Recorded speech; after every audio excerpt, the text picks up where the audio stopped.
Dennis Rader é um assassino em série americano, conhecido como BTK, um apelido que ele deu a si mesmo, que é uma abreviação de Blind, Torture and Kill, ou em português, amarrar, torturar e matar.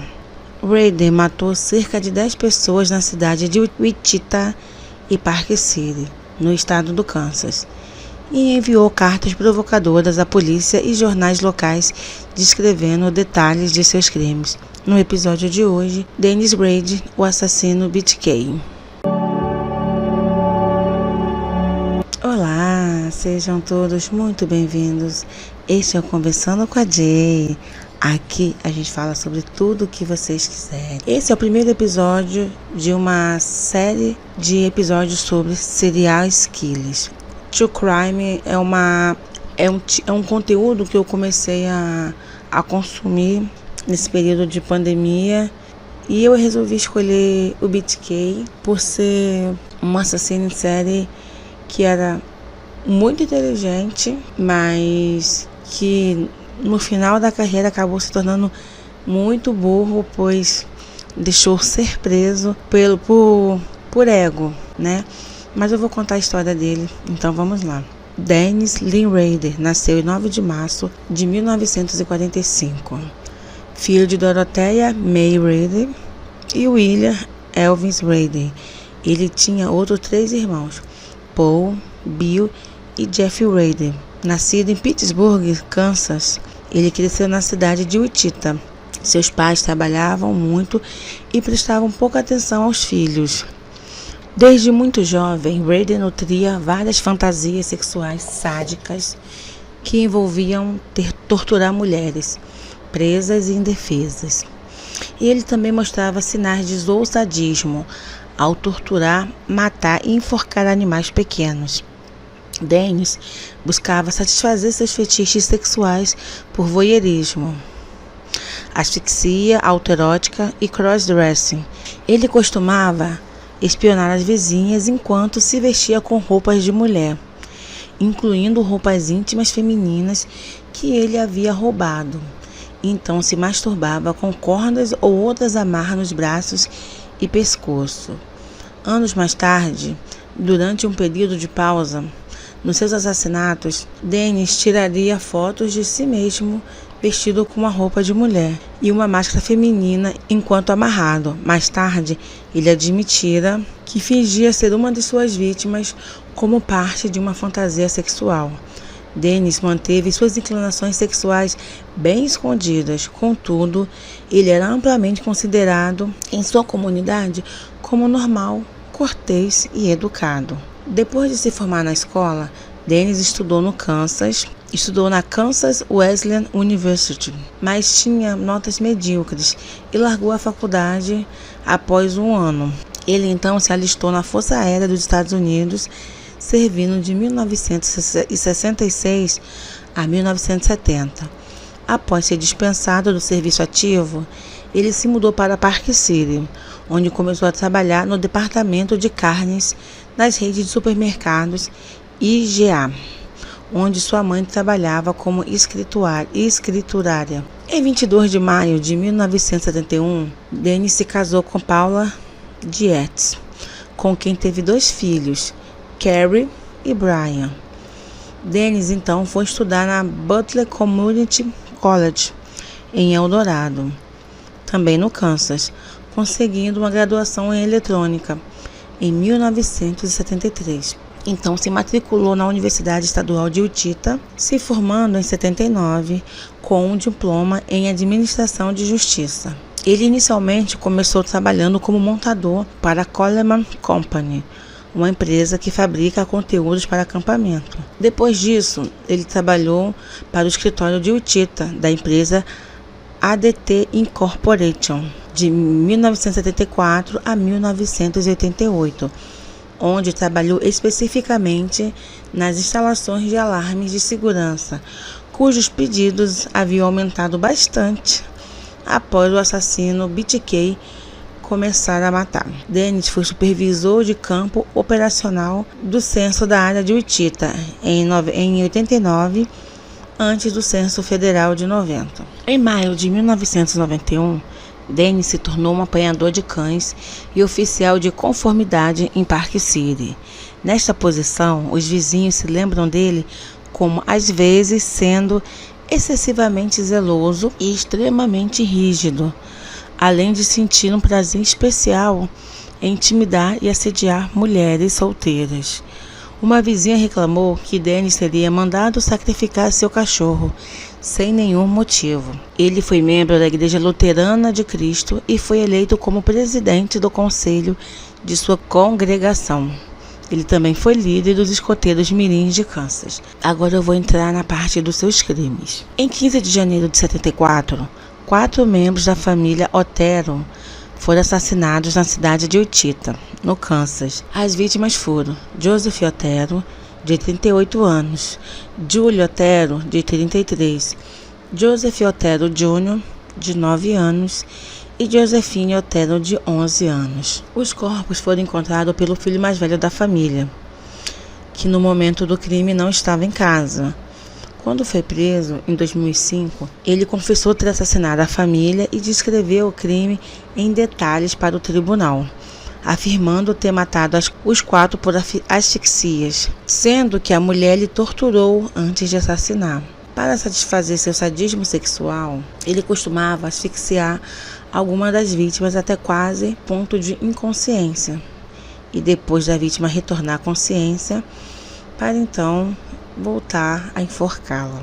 Dennis escreveu uma carta onde assumiu a autoria dos homicídios e colocou dentro de um livro de engenharia na Biblioteca Pública de Wichita, em outubro de 74, e depois mandou uma mensagem para o jornal para que eles recuperassem a carta. Nela, ele descreveu como matou a família Otero em janeiro daquele ano. Naquele ponto, a polícia não tinha ideia de que estava lidando com um assassino em série e parecia nem estar perto de encontrar o responsável pelos crimes, pois Dennis ele era muito metódico em seus crimes e evitava ao máximo deixar provas para trás. As evidências de DNA que eram deixadas na cena do crime na época eram inúteis, pois os testes de DNA só surgiram no final dos anos 90. O modus operandi de Dennis Rader era stalkear a vítima, que era alguém aleatório que ele encontrava pelas ruas. Ele invadia suas casas quando a vítima não estava e esperava a pessoa chegar. Nesse período que ele estava sozinho, ele cortava a linha telefônica para quando a pessoa chegasse, tentasse ligar para a polícia, não conseguisse. Mas no caso da família Otero, como ele fez em alguns outros casos, ele invadia o imóvel usando uma arma e dizia que era um assalto, que era para as vítimas não ficarem nervosas, dizendo que iriam amarrar essas vítimas, depois iria assaltar a casa e ir embora sem machucar ninguém, sendo que não era isso que acontecia. Quando as vítimas se acalmavam, por achar que seria somente um assalto, ele ia lá e agredia as suas vítimas. Entre 74 e 77, o Rader matou mais 3 mulheres: Catherine Bright, em 4 de abril de 74, Shirley Van Redford, em 17 de março de 77, e Nancy Fox, em 8 de dezembro de 77. No começo de 78, ele mandou uma carta para a rede de televisão em Wichita, onde reivindicou a morte dos Oteros, de Bright, de Vivian Redford e de Fox. Na mensagem, ele sugeriu vários nomes para si, incluindo o apelido que pegou, BTK, que é Blind, Torture and Kill, que em português seria amarrar, torturar, matar. Ele ansiava por atenção da mídia e continuou a enviar cartas. Na segunda mensagem endereçada para a imprensa, Dennis afirmou que havia um assassino em série à solta em Wichita, que no caso era ele mesmo, Ele pretendia ter matado mais outras pessoas, como Anna William, em 79, que na época ela possuía 63 anos. Mas essa escapou da morte, pois chegou em casa mais tarde do que o esperado. Marine Hedges, de 53 anos, foi encontrada morta em 5 de maio de 85. Ele havia matado ela em 27 de abril e chegou a levar o seu corpo para a Igreja Luterana, onde ele era presidente. Lá, ele fotografou o corpo dela em várias posições sexuais sugestivas de bondade. Em 1988, após os assassinatos dos 3 membros da família Fargue em Wichita, sua última vítima, Dolores Davis, foi encontrada em dia 1º de fevereiro de 91, sendo que Dennis a havia matado em 19 de janeiro. Após essa vítima, Dennis resolveu se dedicar à vida familiar e se aposentou da vida de crimes. Em 2004, a investigação sobre o assassino BTK já havia sido arquivada, sendo considerada um cold case, que no caso eles falam que é o arquivo morto, né, que são crimes que não foram solucionados, crimes antigos que eles não têm solução.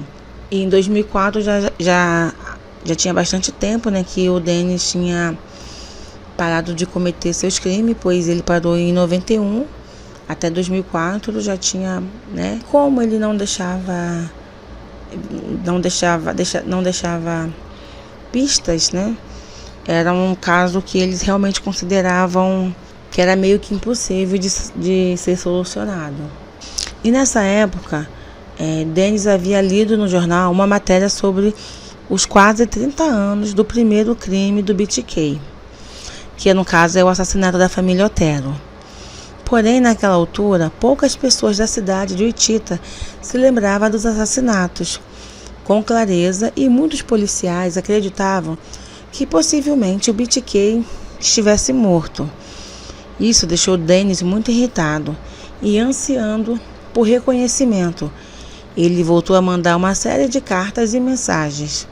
No total foram 11 para a mídia local.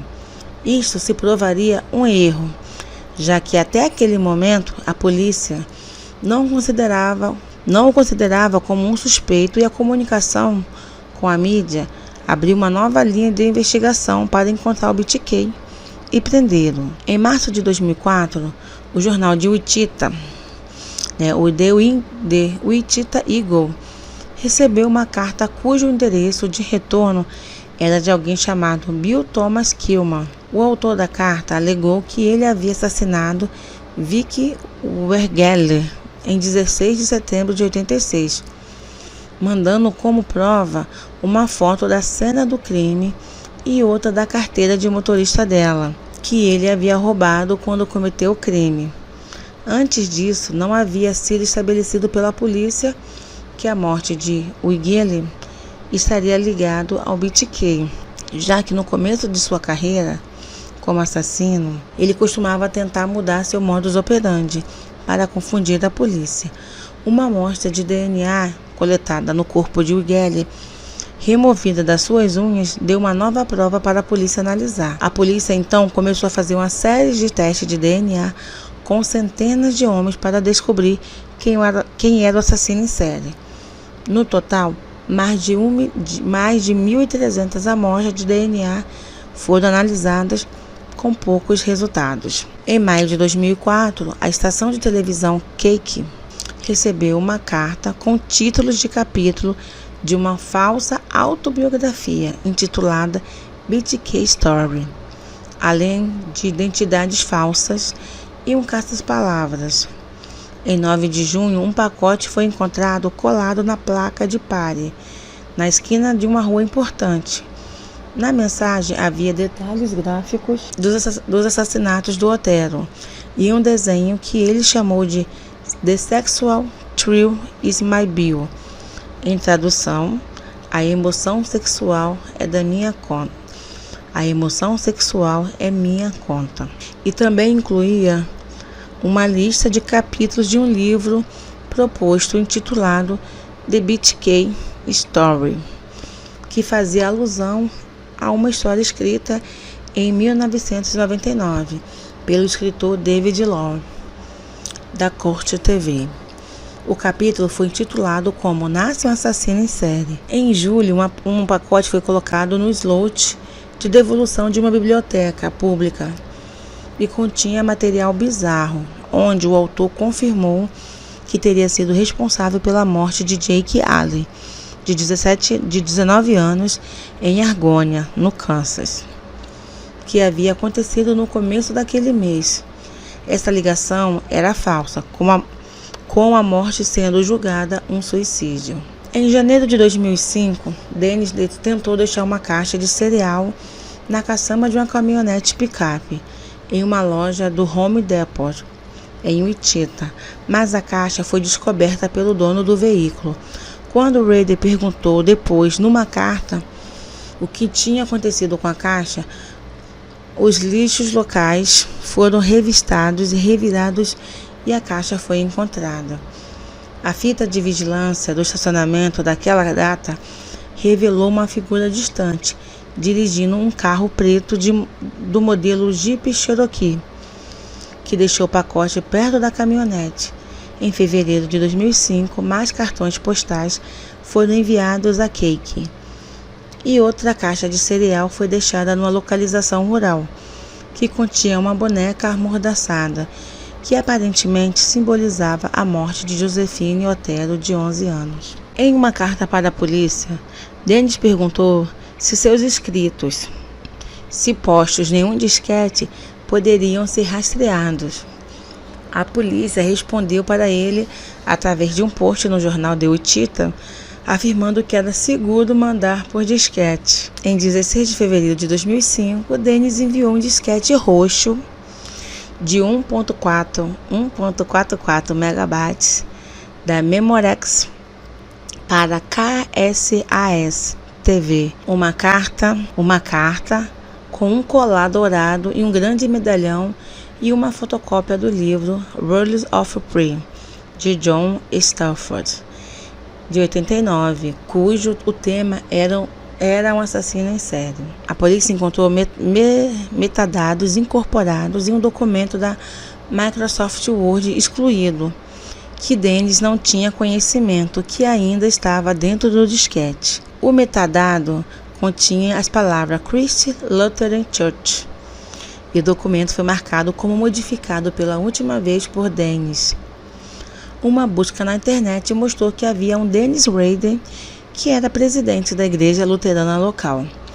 Quando os investigadores foram até a casa de Dennis, eles avistaram um Jeep Cherokee preto, o mesmo modelo que mostrava na câmera de segurança do Home Depot, estacionado na garagem dele. Isso era uma evidência circunstancial forte contra ele, mas a polícia precisava de mais provas concretas para poder prender. A polícia obteve um mandato judicial que permitia aos investigadores acesso ao exame do teste Papa Nicolau da filha de Dennis, que estava na clínica da Universidade Estadual do Kansas. O teste de DNA mostrou que havia um laço familiar entre a pessoa que tinha feito o Papa Nicolau e a amostra retirada das unhas da falecida Wegley. Isso mostrava que o assassino era um parente próximo da filha de Rader. Combinando com outras provas, com outras evidências, como o carro, foi suficiente para a polícia conseguir um mandato de prisão contra Dennis Rader, o assassino BTK. Dennis Rader foi preso enquanto dirigia perto da sua casa em Park City, pouco depois do meio-dia, em 25 de fevereiro de 2005. Um oficial da polícia perguntou: "Senhor Rader, você sabe por que está sendo levado?" E ele apenas respondeu: eu tenho suspeitas do porquê." O Departamento de Polícia de Wichita, junto com os agentes do escritório de investigação do Kansas, do FBI e do ATF, conduziram busca na casa e no carro, apreendendo várias provas nos equipamentos de computador dele, um par de meia-calças pretas recuperadas em um galpão e um recipiente cilíndrico. A igreja que ele frequentava, seu escritório na prefeitura e a biblioteca de Park City também foram revistados. Em uma conferência de imprensa na manhã seguinte, o chefe de polícia de Wichita, Norman Williams, anunciou: "O ponto final. BTK está preso." Em 28 de fevereiro de 2005, ele foi indiciado por 10 acusações de assassinato em primeiro grau. Em 1º de março, a fiança de Rader foi firmada em $10 milhões e um defensor público foi apontado para representá-lo. Em 3 de maio, o juiz entrou com um pedido de inocente feito por Dennis, já que ele havia se recusado a fazer qualquer afirmação. Contudo, em 27 de junho, a data do primeiro julgamento, Dennis mudou sua confissão para culpado. No julgamento, ele confessou em detalhes todos os seus assassinatos, de forma fria, e não pediu desculpas ou mostrou arrependimento. Em 18 de agosto, durante o dia final, onde sua sentença seria lida, membros da família das vítimas se manifestaram e fizeram suas declarações com Raiden na sala. Logo em seguida, ele se desculpou pela primeira vez em um monólogo de 30 minutos, mas pelo jeito que pronunciava as palavras, muitos expressaram que aquilo era da boca para fora. Dennis Raiden foi sentenciado a 10 penas de prisão perpétua, com período mínimo de 175 anos. O Kansas, naquele período, não tinha pena de morte. Alguns trabalhos, algumas séries, alguns personagens que foram baseados no caso do BTK. O personagem baseado em Raiden aparece por 2 temporadas na série da Netflix Mindhunter. O assassino do filme de Cloverfield Killer foi inspirado em Dennis Raiden. E a editora Darkside publicou o livro BTK Profile, A Máscara da Maldade. Esse livro da Darkside é um livro muito popular, é um livro muito famoso, tem estômago forte, porque é bem detalhado dos crimes, é bem gráfico. E também tem 2 filmes baseados no BTK, que é Caçada ao Assassino BTK, de 2007, e I Survived BTK, que é um documentário de 2010, que é sobre as vítimas que sobreviveram aos assassinatos. Agora eu vou dar um pouquinho do meu parecer. Eu só falei mesmo que usou a sua inteligência para cometer crimes terríveis, crimes hediondos, Pois ele maltratava muito as suas vítimas. Mas como eu falei antes, ele talvez hoje em dia, talvez ainda tivesse solto. Nunca teria, talvez esse assassino BTK seria só uma lenda, como é o caso do Jack Estrangulador, que até hoje é um crime antiguíssimo, que ninguém tem suspeitos mesmo, ninguém tem evidências, não tem prova, não existe nada. Só que ele era uma pessoa que queria atenção, uma pessoa que queria assassinato. E por esse ego elevado, por querer mostrar que as pessoas soubessem que ele era o BTK, ele acabou sendo preso por uma coisa totalmente idiota, totalmente burra, porque mandou um disquete, e não sabia que era possível rastrear, e foi rastreado. Claro que isso realmente, essa burrice dele foi o que conseguiu que a família das vítimas tivesse esse encerramento, pois se o caso tivesse permanecido não resolvido, até hoje as vítimas, que sobreviveram, as famílias, ainda teriam aquele sentimento de impunidade. E é isso. Bem pessoal, eu espero que vocês tenham gostado. Não deixa de compartilhar se vocês gostaram. Deixe o like aqui no YouTube, compartilha o vídeo, se inscrevam aqui no canal do YouTube, tá? Que vou voltar a fazer os videozinhos com mais frequências, eu prometo. E também esse episódio vai sair tanto no YouTube quanto nas plataformas de áudio. Então você pode tanto ouvir no YouTube quanto você pode ouvir no Spotify, nas plataformas disponíveis. E é isso. Mais uma vez, fique com Deus, um beijo e até a próxima.